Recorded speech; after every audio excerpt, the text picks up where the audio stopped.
Sementara itu ribuan anggota masyarakat menghadiri puncak upacara pelebon Ibunda Wali Kota Denpasar Jero Samiarse di Setre Adat Peninjauan. Jero Samiarse meninggal di usia 90 tahun dengan meninggalkan 9 orang anak.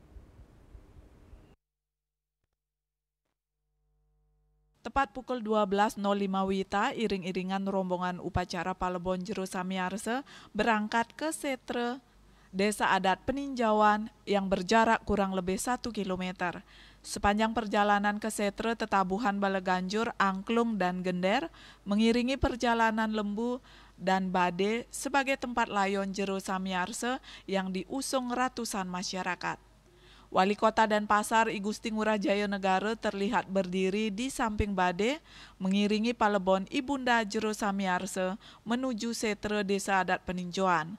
Jero Samiarse Ibunda Wali Kota Denpasar ini semasa hidupnya dikenal sebagai sosok perempuan tangguh yang membesarkan anak-anaknya setelah sang suami wafat tahun 1986.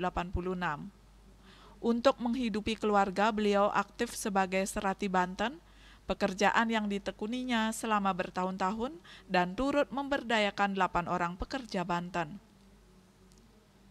Jero Samiarse berpulang di usia 90 tahun. Almarhum menikah dengan Gusti Ngurah Gede Suteje dan memiliki 9 orang anak. Dari 9 anak, 3 diantaranya terjun ke dunia politik dan sukses.